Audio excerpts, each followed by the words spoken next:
I will be first to say the word ADHD, or attention deficit hyperactivity disorder, is a terrible name. Mm-hmm. I think many of us in the field understand that. It just denotes that something is wrong. We know so many kids have this disorder or condition, but how can it be a disorder if it's that big of a statistic, right? I mean, it's more of a variance. If you know you have ADHD or someone you love has ADHD, there is nothing wrong with you. We just have to learn how to work with our brains and unlock that potential. What can moms out there do, or families do, to assess and address at early ages? I often tell parents that when it comes to behavioral and mental health conditions, there is not a blood test or an imaging study. It's more that when I meet kids, I tell them for the first time, I'm like, I'm a doctor who doesn't do shots, but I also am more like a detective, because I need to listen carefully to what the story is, what the context is, to really understand what's happening at home and school, so that I don't jump to conclusions. I listen to all the facts, and we sort of try to understand what is that function of that behavior to really understand what is happening in that child's environment. I think a lot of parents, if they're willing to do that and eliminate things from their diet to really see the impact it has on their child's behavior and mental health, it's great. I mean, because then that's how we figure these things out, right? Mm-hmm. It has to be a stepwise elimination, but everybody has to be on board.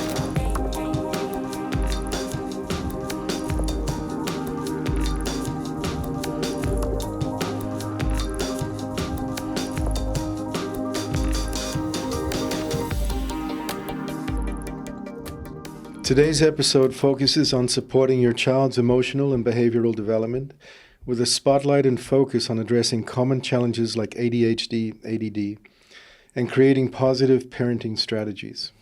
And we'll also discuss how early interventions and small lifestyle changes can have a big impact on fostering emotional resilience and nurturing healthier habits for life. But before we dive in, Dr. Clark has some trending thoughts to share. Okay. So if we look at the big picture here, we see that children in America today, not just in America, but most civilized countries and cities around the world, industrialized, are suffering more from emotional, mental, behavioral disorders than ever before. Right. This is the current setting that we're sitting in, and this is what pediatricians all around the country and all around the world should be experiencing and seeing. And today we're very fortunate to have a very special pediatrician with us who's actually been working and looking at how to heal this, how to fix this from the root cause, not just the symptoms, not just the surface. So if we look at the current numbers in America, we see, these are the most common conditions that most pediatricians will be working with, recurrent infections, asthma, obesity, diabetes, allergies. But if we look at the increase over the last 40 years, we see ADD, ADHD, and autism. So the brain, the mind, is being affected the most. 400, 500% increase in the last 40, 50 years. And if we look exactly now at the most recent statistics, we see in America, if we go back a little bit, Bryce, we see 1 in 9, 1 in 10 children in America currently diagnosed with ADD, ADHD. In addition to that, then we have 10% of children with anxiety, 7% of children with behavioral disorders, another 4% of children with depression. So shocking. This is an epidemic. It really is. I mean, oftentimes, somehow it's glossed over or it's not recognized really for what it is. But I wanted to start with this today so we all recognize, we all understand what the playing field is, and why it's so important to have pediatricians like Dr. Nerissa Bauer, who are actually working with children and parents, not just to put a patch on the symptom, but to actually fix and cure. Absolutely. Welcome, Dr. Nerissa Bauer. Thank you so much for joining us on the show today, the first 7 years. Thank you so much for having me. I would like to introduce officially Dr. Nerissa Bauer, MD, MPH, who is a board-certified behavioral pediatrician with over 2 decades of expertise in child development and mental health. And after earning her medical degree from the University of Nevada, Reno School of Medicine, she completed her pediatrics residency at the University of California, San Diego, followed by a fellowship in public health and preventative medicine at the University of Washington. As the founder and CEO of Let's Talk Kids Health, Dr. Bauer specializes in educating families about behavioral diagnosis and fostering positive connections between parents and children. Her renowned Teach Me ADHD course empowers children and parents to collaborate on managing ADHD.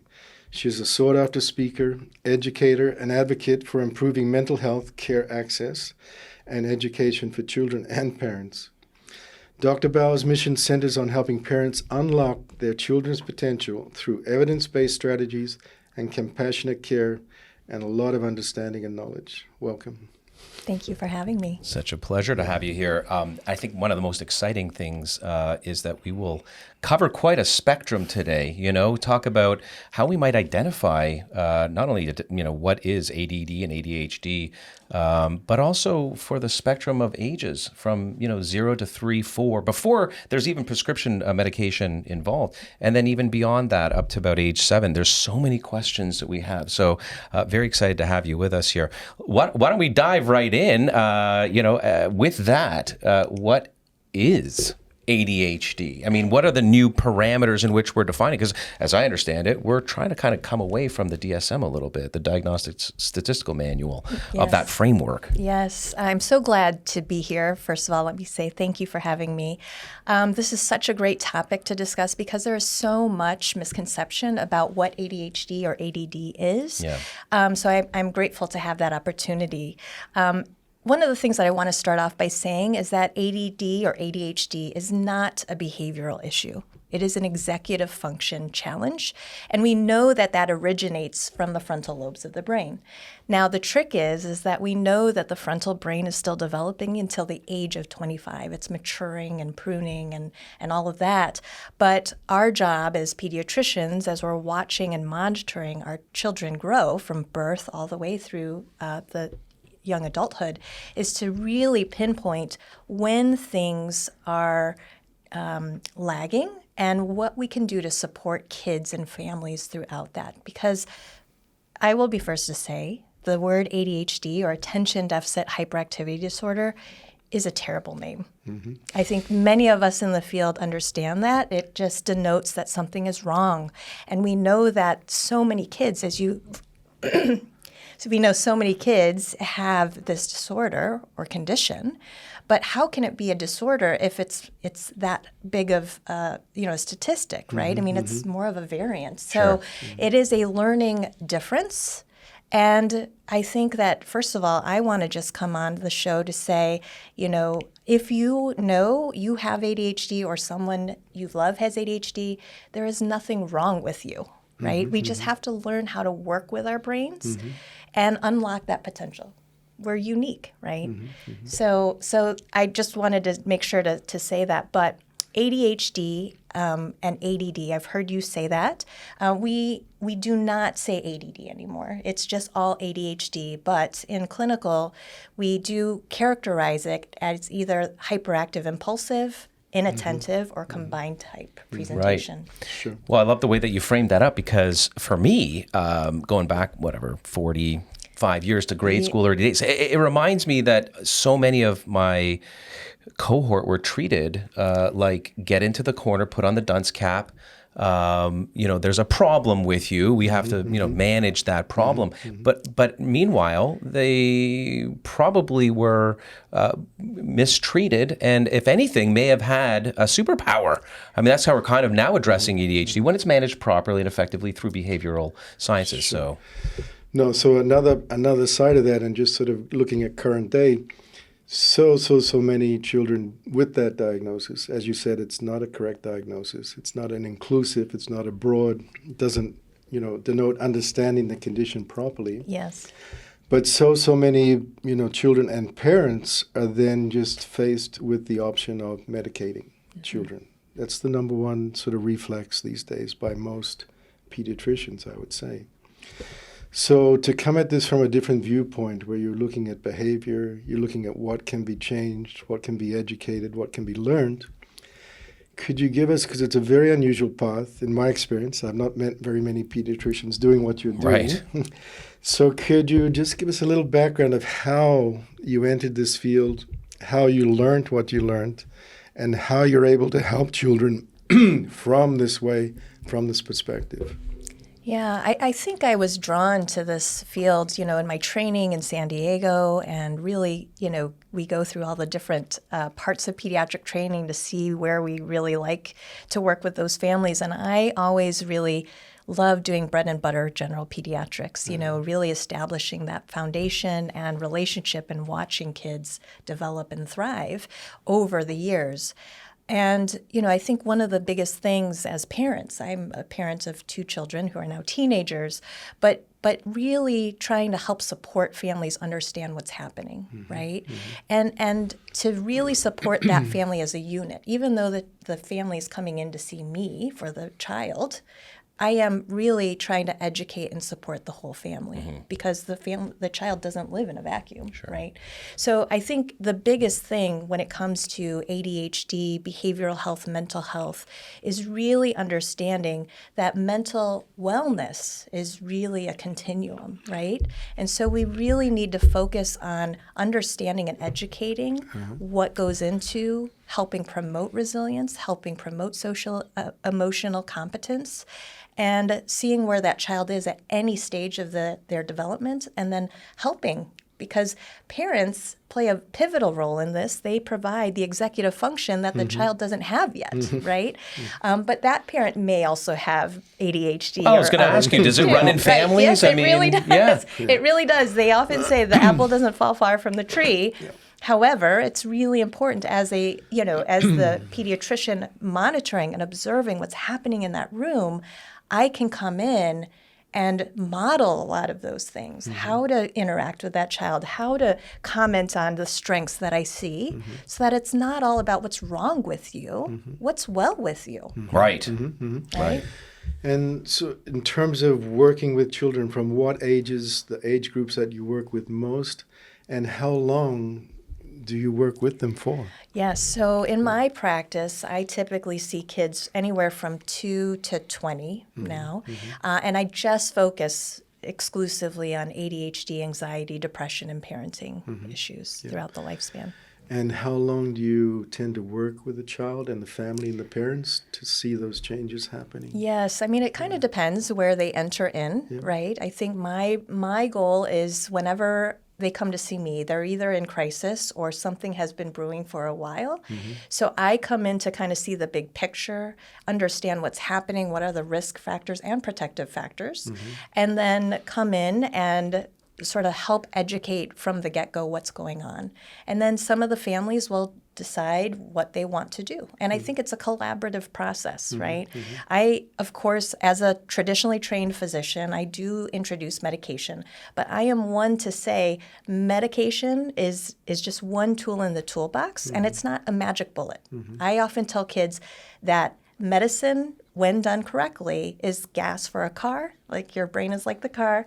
And, when you put medicine, you have the right medicine on board, it just helps to make things run smoother, but it still needs the driver. It still needs you. Sure. You're the one making all the choices. I love to think of this as a metaphor where the medication in some instances serves as a raft or a bridge over rough waters, gets you from point A to point B, allows the framework and you as a physician to deal with the family and help manage them, bring them back, and perhaps get off the medication, or maybe not. Sometimes it's necessary lifelong. I want to take a quick tangent, though, because I've seen you present this slide a few times. And really what you're driving home here is by the end of the first year of life, a child's brain is about 70% of the adult's size. First year of life. And by 5 years, a child's brain's 90% of the adult size. So you said this a little bit earlier. But here's what I wanted to ask, because I get it that clinically you're treating families as you should. You're seeing them as young as 2. But does this start in utero? Could this actually start, as the baby is forming? And if so, how? What does the literature say? In terms of? ADHD predisposition. Yeah, I mean, so I think it's really important for families to understand that it's not nature versus nurture. Right. It's both of those things, right? I mean, the brain is going through so much development and pruning, and so it's really critical, the first 7-8 years of life, what is happening not just genetically, but also in that child's environment and how we interact with our children. The serve and return between the parent and the child really help strengthen neural pathways that then help in critical child development. Right. And what happens in those first several years of life can really impact the lifespan, right? Mental health and physical health wellness later. And part of the reason I even asked that is because you're seeing this aftermath, if you will. Yes. I want to draw off your expertise for a minute, Dr. Murray, because when you're recommending nutrition and certain even supplementation in utero, a new mom, what are the kinds of things that you're recommending that immediately, almost in the literature at least, support offsets the predisposition to a child with these genetics? Because we know that exists. What are those things? So, great question. So it's where we leap from genetics to epigenetics. Right. What can we do from the outside to help the inside? Yeah. And in my experience, really, there's two things to really look at, to consider for any parent, family dealing with this. One is there anything in the body and the brain that shouldn't be there? That's irritating, causing inflammation, causing some malfunction. So number one, identify if there's anything in there that shouldn't be there and that's interfering with natural growth and development and function. Number two, then look at, in terms of supplements, what are the nutrients? What is the brain growing from? What is the brain made of? When we look at that, we see 50% of the brain is fats and oils. It's a fats and oils machine. That's why. Or fatheads. Yeah. So your analogy of gas, the petrol in the car, fats and oils are the gas and the petrol for the brain. And 50% of that 50% is all one fatty acid, DHA, the omega-3 fatty acid, DHA, found in fish, cod, liver oil, things like that. So we know that's what's required to build a good machine, to build the right equipment, to build the right thing that's going to work for the rest of our life. So DHA, we know things like phosphatidylserine, choline, these things that help neurotransmitter function and transmission are also very important. And then all the macronutrients, all the essential vitamins and all the essential minerals are also critical for this, and especially the B vitamins to function properly. So the brain connecting to the rest of the body through the vagus nerve, look at that. That's what's conducting. And that's where we dive a little deeper from the brain connection with the vagus nerve into the microbiome and the microbiome brain connection as well. So when we look at all of those things, that's when we, from a sort of functional integrative point of view, can see, can a child help, be benefited by some of these other approaches and supplementation at the same time as doing the real groundwork. And so, and that's pivotal information for new moms and even moms that may have their first expressing, at an early age, ADHD. And I know we all hate the pigeonhole clinical diagnostics, and they're wanting to do everything they possibly can to make sure that their baby's being fed. Yeah. Right. So it does start in utero. From a clinical perspective, if we could go over to what areas at an early age, perhaps before really what the literature suggests is clinically diagnosable, the differential anyways around, is there scanning or imaging that we can do? Are there genetic tests that we can do? Are there behavioral tests that we can look at? And again, in that very young age, 0 to 2 or 3, are there identifiable markers, bloodborne? What can moms out there do or families do to assess and address at early ages? Yeah, that's a great question. And really, clinically in mainstream, there's nothing to formally image or blood work to do. I often tell parents that when it comes to behavioral and mental health conditions, there is not a blood test or an imaging study. It's more that when I meet kids, I tell them for the first time, I'm like, I'm a doctor who doesn't do shots, but I also am more like a detective because I need to listen carefully to what the story is, what the context is, to really understand what's happening at home and school so that I don't jump to conclusions. I listen to all the facts and we sort of try to understand what is that function of that behavior to really understand what is happening in that child's environment. That's great. From a functional point of view, there are a few things that we can look at in terms of helping to identify if there's anything external, interfering with how things are functioning. So at that young age, hair analysis, one method, we can do very, very good for screening minerals and metals. Stool analysis is another one that can be done at a very young age to look at the microbiome, see if there's anything we can do there to help improve. And then number 3, there's a few labs now who do saliva testing for, external plastics, pesticides, external chemicals. That can also just give us an idea if there's anything in there that we can help with. Adjunctive screening. Yeah. Even diaper liner to collect urine, I understand, is some labs are doing some heavy metal analysis because, I understand zinc, copper balance, mercury, which there are no safe levels of, cadmium, lead, even, this copper. Have you heard about this sort of zinc copper balance as it pertains? I mean, it's a more functional medicine world, but as this, but it turns out, they were doing lead studies on a lot of infants and found that lead was a mismarker. Yes, it may be high and correlated, but it was really the deficiency of copper and or the zinc copper imbalance in a lot of ratio in a lot of these children with ADHD. So should parents be monitoring their children for certain behavioral aspects, especially if it does quote unquote run in families where the apple doesn't fall far from the tree? Is there a checklist? In terms of, the DSM-4 or 5 now, there are certain things that we're looking for. But, I think, things like, are they always on the go? Are they climbing on things or talking excessively? A lot of times kids in that early age range, I get reports from hearing from daycare providers that they're eloping from the classroom. They can't sit still during circle time. They're not sleeping well. They're having meltdowns or tantrums, especially during transitions. So those are obviously, very concerning when parents get phone calls from daycare providers or babysitters about this behavior. And so, I think part of it is helping sort of take that story and understand the context, and then looking at, okay, what can be contributing to this, right?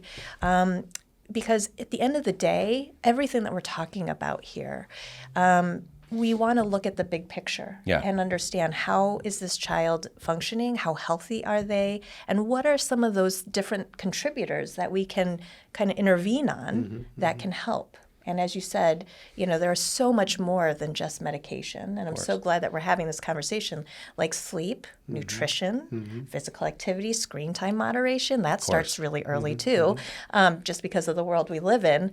And then parenting support, helping educate families about what to expect and, so they don't need to necessarily kind of respond very big or negatively, especially when we have a child who is having a behavior issue that can escalate it, inadvertently. For sure. And we're going to get into nutrition in a huge way. We could never do this show any other way with Dr. Murray Clark at the table here. That's just part of it. We're going to dive into that in a big way.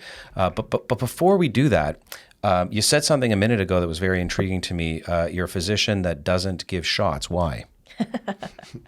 Well, because in my clinic, I see a lot of kids with ADHD, anxiety, depression. So many a times I tell parents and kids that ADHD and anxiety tend to be best friends, so they run together. Interesting. And I like to have kids be as comfortable with me as possible. Gotcha. Because at the end of the day, I want to invite that child to be able to express their thoughts and feelings. And if they're constantly in that fight or flight mode when they come to see me, right? And many kids are obviously afraid of shots.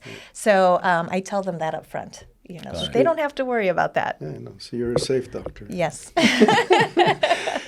And then what about this term, I'm sure you've heard it too, NDD, nature deficiency disorder. Yes. What part do you think this plays? Such a big part. I think, the emphasis on test scores and achievement, that's important, but not at the deficiency of just being outside, getting vitamin D, moving your body. That is so important. And having downtime from screens and all the alerts and the dings and all this stuff, right? We want kids to get bored. It's okay to get bored. That's where creativity happens.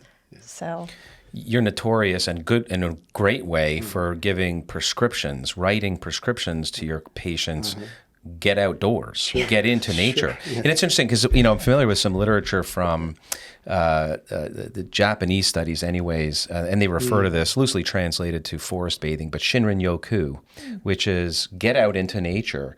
And there is this sort of element to, yes, being in nature where, I always fall back on evolutionary biology whenever I'm trying to make sense of stuff. And it makes sense. Where we come from, not city dwelling and not confined spaces and certainly not on the screens. But there is this biological element to it as well, which is negative ion exposure and upregulating serotonin, which I find is really interesting. And I kind of want to pull that sort of full circle back to what you said right at the top, which is prefrontal cortex evolving at an early age, and when it's not stimulated the right way and or not nutrified the right way, it doesn't evolve the right way, and predispositions precipitate, like ADHD. But there is a genetic element to this as well, isn't there? When it comes to, genes relevant to dopamine or serotonin and or degradation of some of these neurotransmitters. Anything that is there a position statement, if you will, that you have on the genetic element to this? How much does this weigh in? Is the question, in your opinion? It's important because I think when we get outside and we move, our brain can synthesize and use those natural hormones and chemicals that we make much more easily and readily. And, it is the basis of mindfulness, too, and intentionality that I think we need our kids to also have some reflection time, awareness. Yeah. Yes, that's exactly what I was trying to say. Because again, we live in such a fast-paced world. We want our kids, especially the young ones, right? I can't tell you enough. I used to do positive parenting classes with parents, young kids, and a lot of times parents would come to me and say, "Oh my gosh, my toddler wants to play the same thing over and over, and oh my gosh, how many times do we have to do that?" But kids take time to process the world they live in, and it's through that repetition and that routine that really helps kids to really solidify and work through what's happening in their world, how cause and effect, right? And so the repetition is really helpful, but it can, you have to go at the child's pace, and be that appreciative audience of what that child is doing. Because I think if we don't stop to watch what they're doing and interact with them appropriately, again, that serve and return that's happening, that's helping support brain building, is so important in that early stage to help really bond and to help provide that safe space for kids so that they know that they can explore their environment. And really thrive. Right. Yeah. And partly what I was trying to dig away at there was, and by the way, there's that, I'm going to tangent for a quick second because literally and figuratively digging in soil, in mud, is part and parcel to what evolves the microbiome. Eat dirt, right? Really. But what I was actually digging for was related to the genetic predisposition and to your point, and the way you answered it was brilliant, because some of us are more predisposed to need more nature exposure. Isn't that part of the solution for some of these children, is get more nature to supply this maybe overactive, hyperactive, I hate to say that, but excitable part of the prefrontal cortex, which just basically doesn't have enough dopamine sitting around for long enough. Right? Yes. Yeah.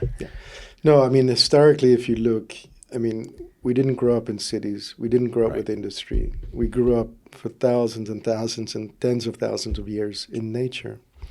So that's how our nervous system is essentially wired. As soon as we move from that into some other world and environment, then there's all of this stimulation, not just in terms visually, but, signals coming through the air, Wi-Fi everywhere, screen time. So the brain is being stimulated at a pace that I just really don't think it's used to, historically, evolutionary-wise.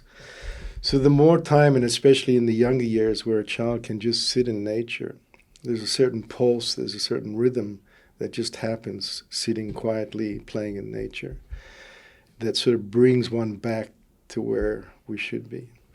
Then we have the sort of stamina and the wherewithal to go out into that environment and withstand all the stimulation that tends to push that frontal cortex. Yeah. Makes perfect sense. Okay, without further ado, nutrition. Because, I mean, a lot of folks will they tune into the show to understand what is this sort of checklist, what can I eat more of? And I have this we have this together sort of suggestion or saying that in many instances it's hard to eat yourself into therapeutic range. Hence supplementation. So we can talk a little bit about that. But before we get there, in your clinical practice, as it relates to nutrition, what are some of the things that basically we should be avoiding putting into these little bodies because they seem to, per science, trigger or evoke or make worse this diagnosis? Yeah, I mean, I think a lot of parents are always asking, well, what can we start doing at home, right? And I think it's important to know that when we're putting food in our bodies, we're not just fueling our bodies, but our brains, right? So it's important to model healthy habits from the beginning and to have those conversations when you're preparing meals and involving kids in the kitchen and even grocery shopping, right? So we want to make sure that we do, whole grains and fruits and vegetables and all of those healthy or colors of the rainbow type of foods. And you can have these discussions with kids as early as, when you're at toddlers or, when you're in the grocery, just narrating what you're seeing. And I think, sometimes parents feel a little bit funny talking all the time out loud, but I think it's really important to help make that connection because sometimes we just do life without commenting on anything. Sure. Without identifying. Yes, but kids are learning. They're sponges, and they look to parents for, advice, and you are your child's most important teacher, right? So they're always listening to you. So using those everyday moments to talk freely about what you're seeing and do it in the moment because, again, for children who have ADHD, you can say something 5 minutes later and they're already somewhere else. So, modeling behaviors, everything. But you mentioned listening. I mean, it's funny. I was watching this, I think it was a YouTube video or something, maybe something on Instagram, I don't know, social media, but it was a group of infants, 1-2-year-olds in a room, along with snakes. And this will make sense in a second. Non-venomous. And the parents were off to the side with snake fear, and they were watching so they originally had, most of us do have fear of snakes, and they were watching their kids play with these snakes. And this experiment was done because it was basically describing how kids don't just learn by example, by being taught, for example, but they will look at you. Yes. So fear-invoked states are literally, Mom, are you afraid of this thing? And if not, and immediately 2 or 3 of those reinforcement, and that's it. We're afraid of snakes, subconscious as we're kids. And I guess the reason I bring that up is because modeling is so key to this whole thing. So, and that's maybe why the environmental, biological, environmental, the argument's always kind of balanced around the apple doesn't fall far from the tree, the genetic factor. But you mentioned something, we've had Dr. Bill Sears on the show. He also refers to us as fat heads. He talks a lot about it.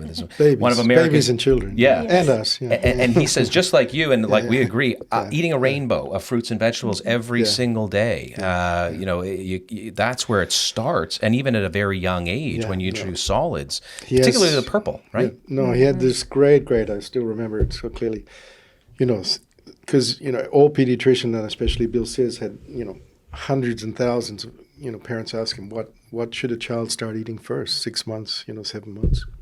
So he has this golden rule, avocado at 6 months, salmon at 7, because it's all those fatty acids going into the brain.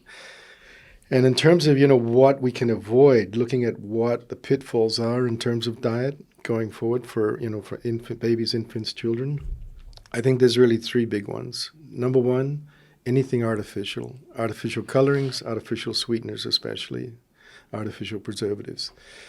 I mean, the science is out there now with the colorings. They've never been allowed to be in the European Union. They're outlawed. They've never been allowed in food, only in America and other countries. So there, EPA just finally came out, said they can actually irritate their neurological irritants. Finally. Let's underscore that, by the way. Right? And without getting political, we're at a point where we're recording this today, and we're months away from a new administration onboarding under the guidance of RFK Jr. when it comes to, the health administration and avoiding those. Yeah. So artificial colorings, number 1, right? Artificial sweeteners, number 2.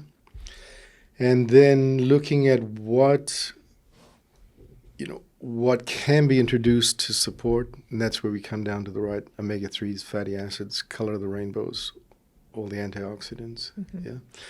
And it's the antioxidants, if you really think about it, like in all of those, green leafy vegetables and other vegetables, they're the frontline choice and soldiers for detoxifying anything that gets into a child's body that shouldn't be there.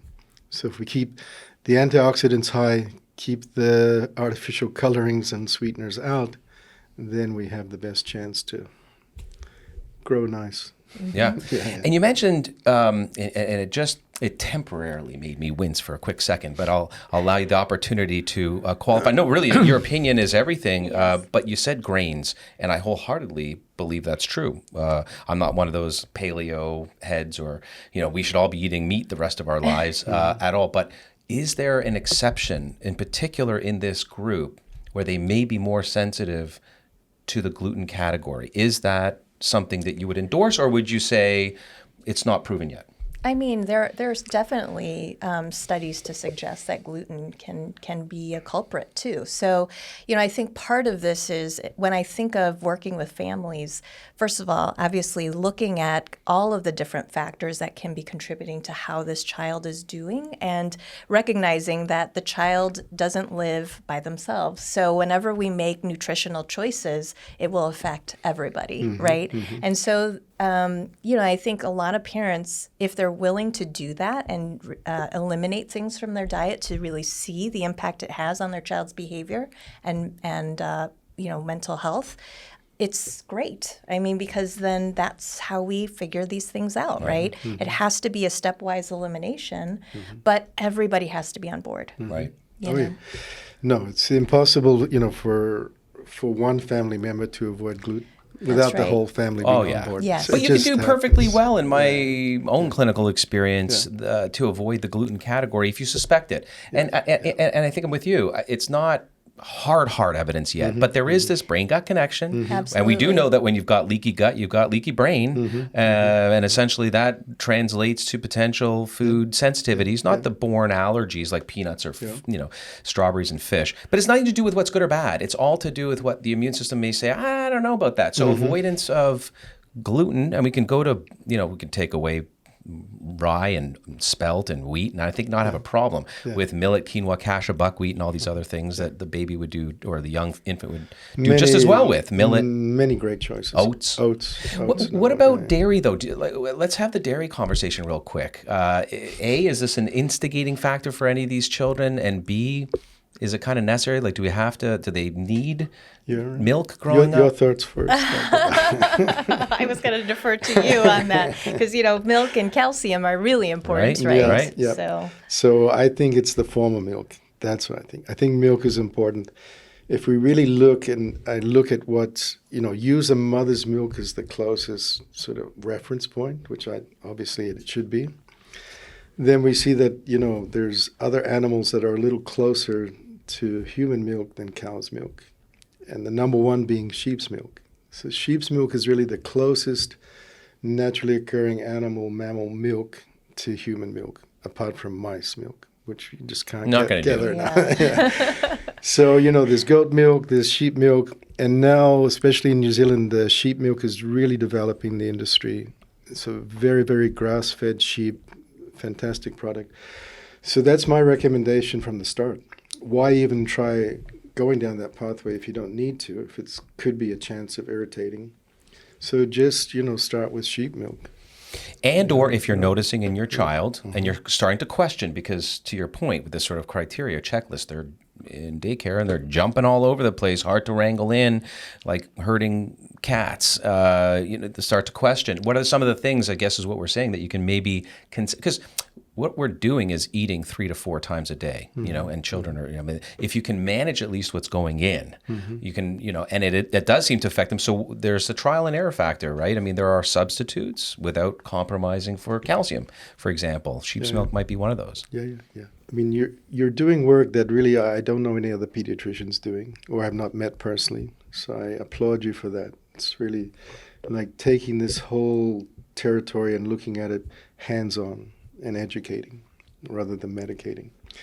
So in terms of your experience, what should parents really be aware of when they're working in this field with you like this, in terms of what changes they should expect, what changes they can do on their side, sort of to summarize, like, what are the key things from your perspective? Yeah, so depending on the child's developmental age and what's happening in that current moment, I always talk with families after the initial consult, and we do a parent-only discussion about the care plan.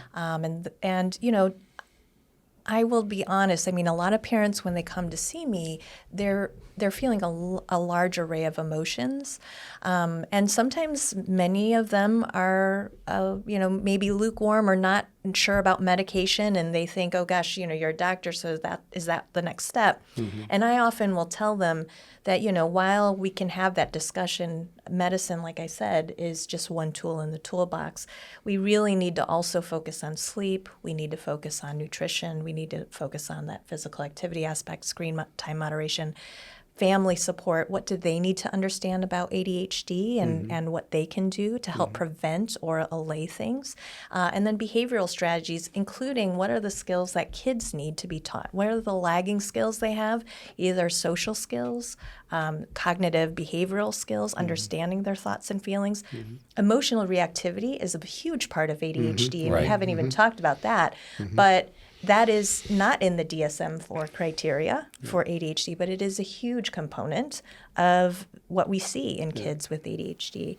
And so helping kids and parents have those skills to be able to talk to each other about what's happening, how they're thinking and feeling. And that's part of what I try to model when I meet families for the first time, is just, we're being curious, we're being thoughtful about what's happening, and inviting kids to say what they think. And sometimes they'll be like, I have no idea. But until we as parents and adults show kids that we are interested in their thoughts and opinions, we won't know, right? And so I want parents and kids to be active participants in their care plan. Yep. And then the school accommodations as well. They spend a large amount of time not just in the home, but at school. So what else can we be doing? Absolutely. Part of your core philosophy, that you believe in the power of clear, simple, collaborative, two-way communication, not just doctor telling a patient, do this, take this medication, right? And children, the way they can learn along with the parents, that two-way street. Tell us a little bit about the program. We're looking here at part of it, listen and learn, meet and grow. This is all part of your Let's Talk Kids Health. Right?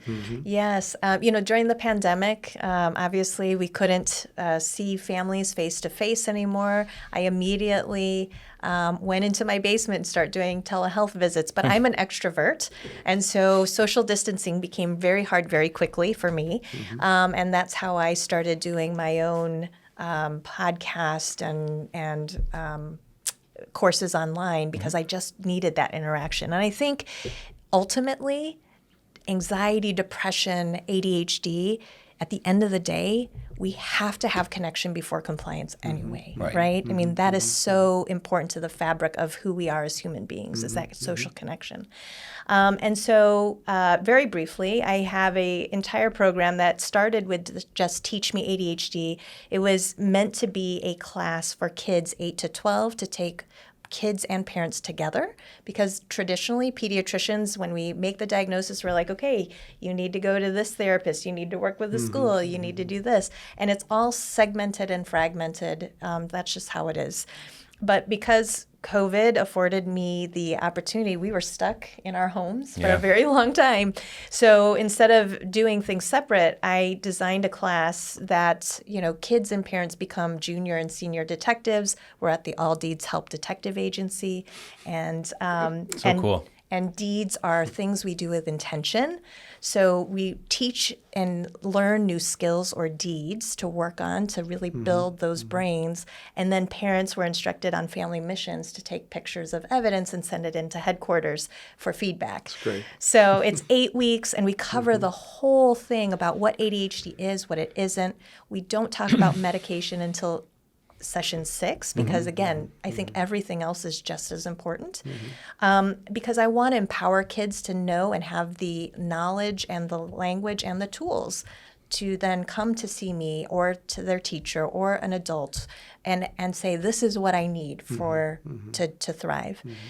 So that class has really taken off. We've helped families in, I'd say, about 19 different states and in Canada. And I now have several other pediatricians who are also helping me teach this course. And then we also just launched a couple of months ago a new one for 13 to 18-year-olds, specifically for teens, and that's led by my colleague, Dr. Kristen Stuppy. And that one has a director's theme kind of to it. So that way teens can learn the executive function skills they need to be directors of their lives, but parents are still involved. They're still the stage managers and need to still stay in the wings to help. And then we also have our ADHD Sleuths program, which is a learning community for parents of kids any age. So that includes access to my podcast, group coaching sessions for parents, and then we have a guest on my show once a month during the academic year that parents can ask questions of the guest. And then in my clinic in Indiana, we have now the mini sleuths, which is a yoga class for kids 4 to 7 to take, taught by Amy Barnes, who is a Montessori-trained teacher and educator, but also kids yoga instructor. And it's really important to help kids learn to be observing their bodies in space and movement and pausing long enough to understand what their senses are taking in and the importance of that. So that way we can begin to build that intentionality of their bodies and awareness of things. Congratulations. When's the book coming out? And also what I love about this is that you don't have to have a diagnosis of ADHD or even basically suspect. I mean, most of us would probably benefit from, most of our children, from this kind of coursework. So thank you for that. That's amazing. And of course, it's at letstalkkidshealth.org. And you can take a peek at all of what Dr. Bauer is offering here. Before we sort of wrap on the nutrition side and get, or even the whole segment in general, because we're coming up on time, I'm hoping to have the omega-3 discussion. But what's your opinion, and do you frequently recommend this as something of a tool or an integration for families? I mean, I'd be remiss if I said just children. It's families. Yes. We're all deficient in this stuff, aren't we? We were talking at the beginning is that our brains are made of 60% fat. And so we need to be replenishing those stores constantly. And like you said, we're not eating, most of us are not eating 2 to 3 to 4 servings of fatty fish a week, right? So we need to have ways to do that. It's an essential part of keeping our brain health and making sure that things are signaling and, our brain can do what it needs to be doing. So we do definitely talk about that. And it's important too that if families want to do this type of supplementation, that they pick a form that the child will actually take. Sure. Some of those are really big, and then, you swallow it, and they have the fish burps and all of that, and kids don't like it, they can't swallow. And so, I'm always looking for, kind of formats that are either gummies or that just taste good. Kids are, because we want them to be able to take it willingly. You're not going to force a child to, take something. And so we want to always look at different it's very interesting you mentioned format, because it comes back to your conversation around compliance, not just around the behavioral dynamic and the two-way street, but I mean, if you're not going to take the stuff, then it sits on your shelf and expires. Right. Child life, Vitox, and the delivery system. Please, this is a brilliant opportunity to discuss that, because this is what it tastes great and it works. Sure. I mean, to your point, the biggest challenge with all of the child life products has been not just getting in there what we need to be clinically effective and therapeutic, but to actually make them taste good at the same time and be purely natural. So a part of that solution, especially with the omega-3s, is we have what we call soft chew gummies, which can actually hold a huge payload, like up to 250 milligrams per soft chew of DHA. So just this, just that one a day. I mean, just think your child's growing, the brain is growing faster than any other part of their body. Especially those first 7 years, 95% the size of your adult. They require that on a daily basis not just to grow properly, but to function properly. So for me, that's my most important, tip nutritionally wise. Payload. I just wanted to accentuate that for just a second here, because what we're talking about otherwise is a handful of gummies that you may get that therapeutic range dose that we're really talking about. And then we have that problem with salmon. As much as we've learned from Dr. Bill Sears, introduced that at 7 months, there are dioxins and furans and heavy metals and all kinds of things in the waterways, plastics, microplastic. Can we really be eating this as much as we at one point were, right? In New Zealand we can. Yes. Well, some parts of the world, I suppose, right? But, is that something that everyone has access to? No. So affordability, taste, payload, compliance. The purification, like all of the really top quality omega-3, DHA fish oils go through a molecular distillation process, which eliminate all of those pesticides, dioxins, all of those things, heavy metals. So unless we're eating that, unless we're supplementing that, don't do it. It's too dangerous. Right. It's too hazardous. So, look for one that's been molecularly distilled, purified, no artificial sugars, good payload. 250 milligrams a day is great for a growing child. Amazing. And I think we also just have to have a quick conversation about vitamin D. Are you checking for it in your pediatric population? I am not checking for it. However, I do prescribe, you need to get outside, right? I mean, it's so important. Right.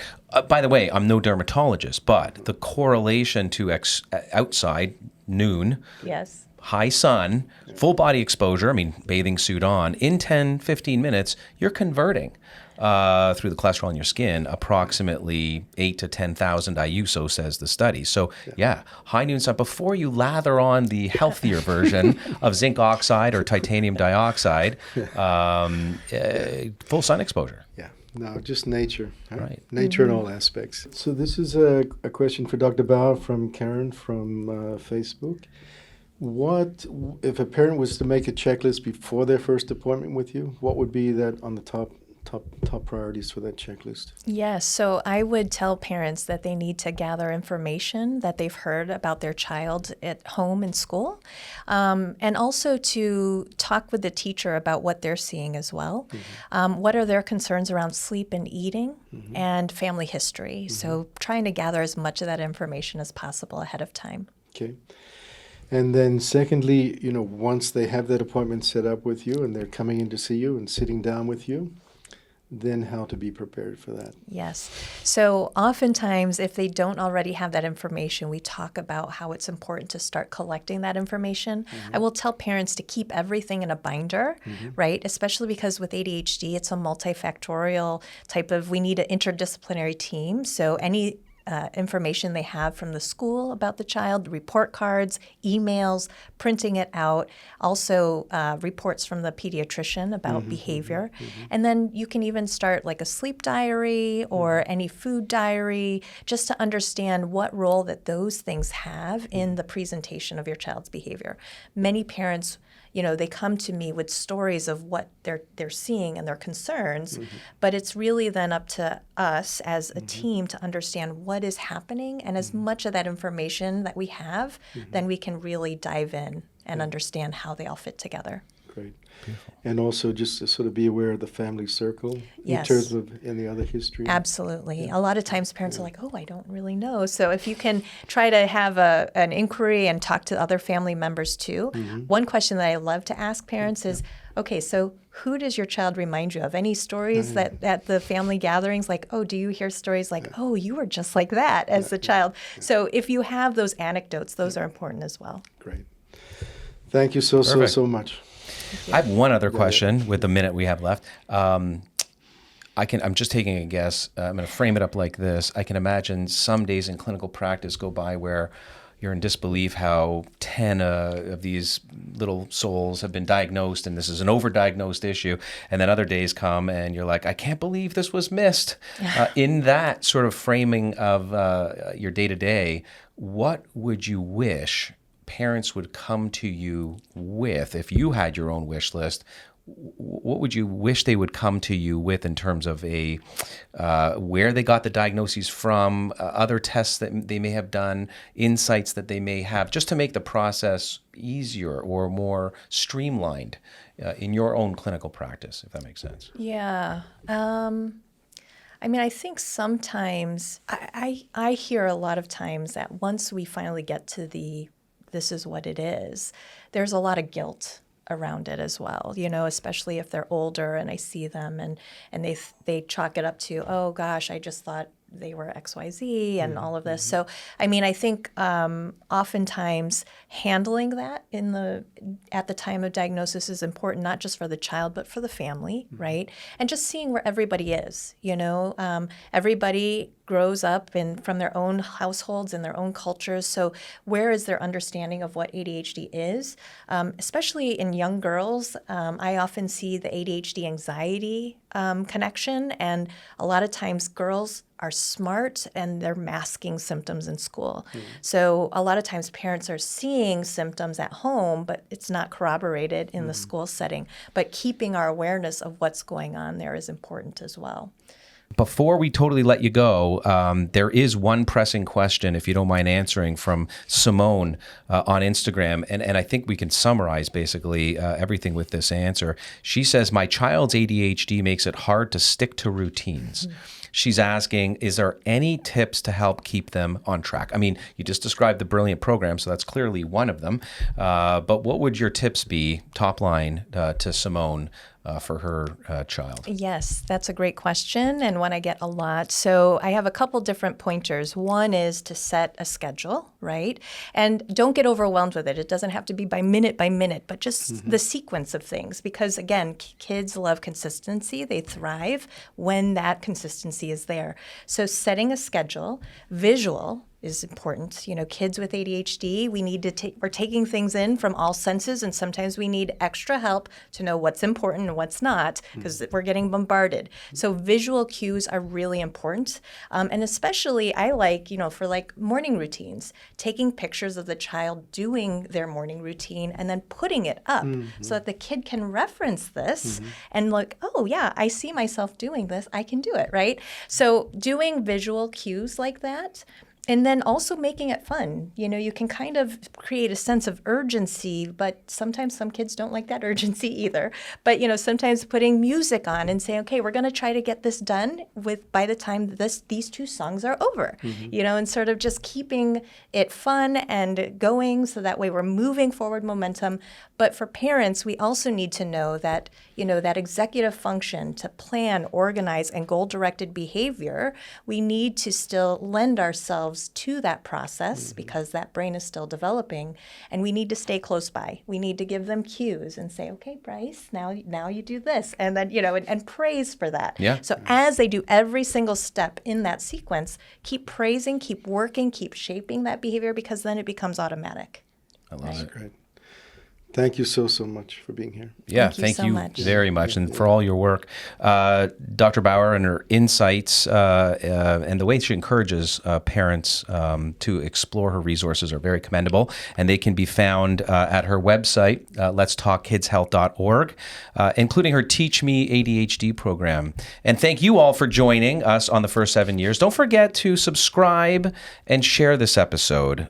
This topic is incredibly needed to be spread out there, for lack of a better word. And together we can really help raise awareness around this issue and create happier, healthier generations. So until next time, take care, and stay connected.